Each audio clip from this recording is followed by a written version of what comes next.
another one from Chelsea Fan TV. We're outside Stamford Bridge after a 1-0 win against Copenhagen in the Conference League. Dan, last time I spoke to you was Brighton. Yeah. Obviously a lot better than that day. But since that match day, mate, what was changed at Chelsea? Well, we've got a couple of results, mate, but other than that, I don't think much. I feel like it's very, very low in this fan base at the moment. The football's dire. I'm so fed up watching it, and I know I'm not the only one at Stamford Bridge that's fed up with the football. I think it's crap, mate. It's I won't awful. lie to you. I'll tell you something, mate. I'll tell you the truth. I was at home for the Copenhagen leg, and I started doing housework in the first half. It was that dire. I was tidying up, doing a bit of hoovering. Like, what is happening? We're in the Conference League against Copenhagen. We're not outplaying them. I've learnt nothing really from Copenhagen, Leicester and Southampton to know if we've got any chance against Arsenal before the international break.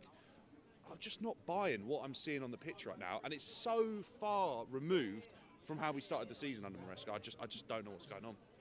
Let's start from let's start up top with the wingers, etc. What did you make of the way we set up?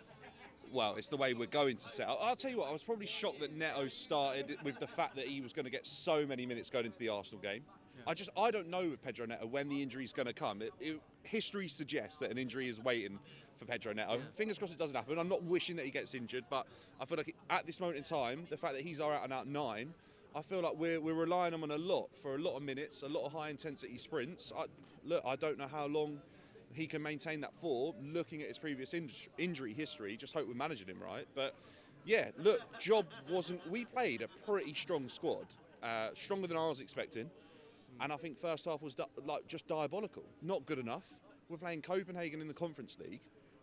What would we be doing right now if we got Europa League football? I wouldn't be confident. What do we do to let ourselves down in terms of the way we played? Slow, side to side.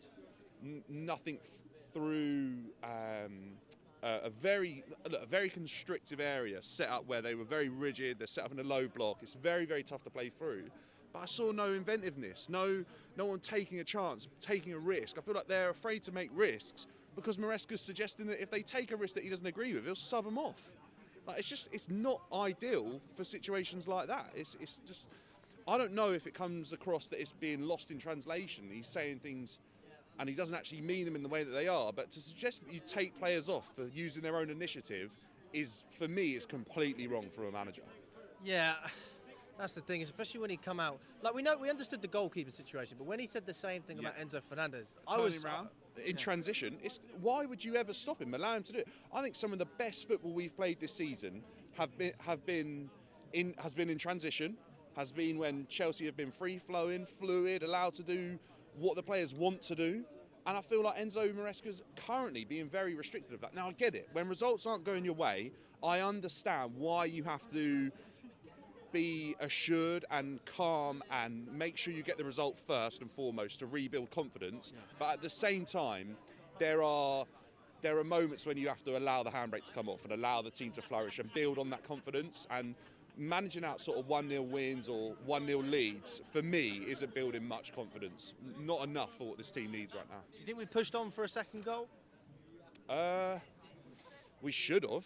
I think we tried to a little bit. There were a couple of moments, but realistically, I feel like we really sort of failed to create anything of note. And even Dewsbury Hall's goal was off of a tackle that I'd say he doesn't normally win. Other than that, I feel like we really lacked quality in front of goal today when we did get chances.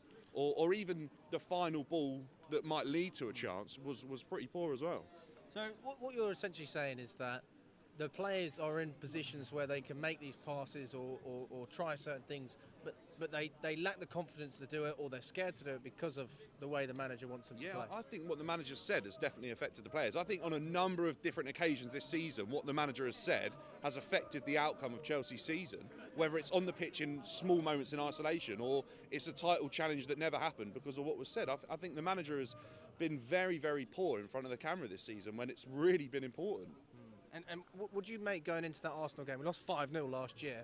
Do you feel more confident? No, not at all. You don't feel confident? Not at all. Do you know what? I have no faith in Maresca to get his team to step up in a big game. Apart from Tottenham, I barely remember Chelsea stepping up in big games in a while. And I've got no confidence going to the Emirates thinking that we as a team will do enough to get a result. It's whether or not Arsenal are good enough at the moment, because there's an issue with Arsenal at the moment. They can't score goals.